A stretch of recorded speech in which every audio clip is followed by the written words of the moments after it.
কেমন আছো সবাই? বসো সবাই। আমি আমি খুব ভালো আছি। আচ্ছা রফিক, বলো দেখি আজকে তারিখটা কত? একদম ঠিক বলে রফিক, আজকে ফেব্রুয়ারি মাসের 8 তারিখ। খুব ভালো। আচ্ছা দেখি, আমাকে বলো দেখি আমাদের দেশের নাম কি? কে পারবে? বাবা রাহুল হাত তুলেছে, বলো।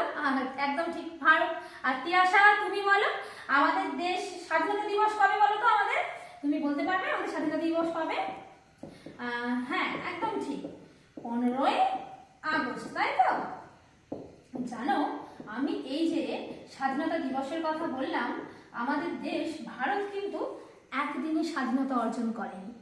আমাদের দেশ প্রায় 200 বছর ইংরেজদের অধীনে ছিল। ইংরেজরা আমাদের দেশের মানুষদের ওপর প্রচুর পরিমাণে অত্যাচার করত। ঠিক সেই সময় বাঘা যতীন, মাস্টারদা সূর্য সেন, বিনয় বাদল দীনেশের মতো মানুষরা তাদের বিরুদ্ধে রুখে দাঁড়ালো। তারা আন্দোলন করতে শুরু করলো।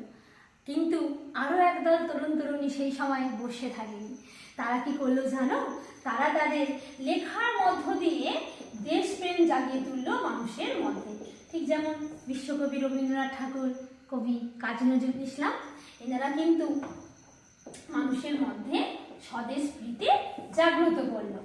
আবার গীতিকার অতুল প্রসাদ সেন তার লেখার মধ্য দিয়ে দেশবাসীর মধ্যে দেশপ্রেম জাগিয়ে তুলল। তিনি লিখেছেন বলো বলো বলো সবে, আরো লিখেছেন মোদের গরব মোদের আশা আমরি বাংলা ভাষা।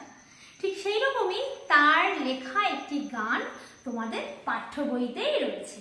গানটির নাম কি জানো? ওঠো গো ভারত লক্ষ্মী। কি বললাম, গানটির নাম কি? ওঠো গো ভারত লক্ষ্মী। আর আজকে আমরা কিন্তু এই গানটি শিখব।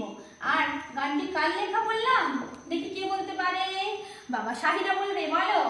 একদম ঠিক, গানটি গীতিকার অতুল প্রসাদ সেনের লেখা।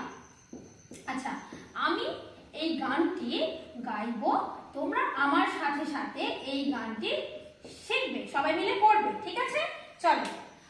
ওঠো গো ভারত লক্ষ্মী, ওঠো আজি জগত জনপূজা, দুঃখ দৈন সবনাশী, করো দূরিত ভারত লজ্জা।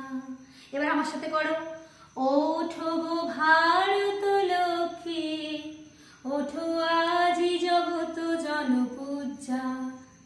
বলো। ওঠো গো ভারত লক্ষ্মী, ওঠো আজি জগত জনপূজা। খুব ভালো হচ্ছে। পরের লাইনটা বলো। দুঃখ দৈন সবনাশী, দুঃখ দৈন সবনাশী, কর দূরিত ভারত লজ্জা। ছাড়ো গো ছাড়ো শোক সজ্জা, ছাড়ো গো ছাড়ো শোক সজ্জা, করো সজ্জা, পুন কমল করো গো ধন ধান্যে। বলো। পুন কমল করো গো ধন ধান্যে। দেখো, এই যে বললাম ওঠো গো ভারত লক্ষ্মী, জানো এই ভারত লক্ষ্মী কাকে বলছে? ভারত লক্ষ্মী মানে হলো আমাদের ভারত মাতা। হ্যাঁ, এই ভারত মাতাকে কিন্তু কবি বলছেন, মা তুমি জেগে ওঠো, জাগ্রত হও, তুমি তোমার লজ্জা দুঃখ ছেড়ে তুমি জেগে ওঠো। আর এই ভারত মাতাকে ইংরেজিতে কি বলে জানো? ভারত মাতাকে ইংরেজিতে বলে মাদার্স ইন্ডিয়া। হ্যাঁ, আচ্ছা তারপরে কবি কি বলছেন বলো তো? ছাড়ো গো ছাড়ো শোক সজ্জা, করো সজ্জা। কি দুটো সজ্জা পেয়ে গেলাম? দেখো এখানে একটা সজ্জা কি পেলাম? হ্যাঁ, এই যে সজ্জা, একটা সজ্জা পাচ্ছি, এই সজ্জা। হ্যাঁ, এই সজ্জা মানে হলো বিছানা। অর্থাৎ কবি বলছেন, মাগো তুমি শোক সজ্জা ছেড়ে ওঠো এবং তুমি রণসজ্জায় সেজে ওঠো। আর এই সজ্জা মানে হচ্ছে সাজ। অর্থাৎ আমাদের ভারত মাতাকে বলছে, মা তুমি তোমার দুঃখ লজ্জা সব ছেড়ে রণসজ্জায় সেজে ওঠো।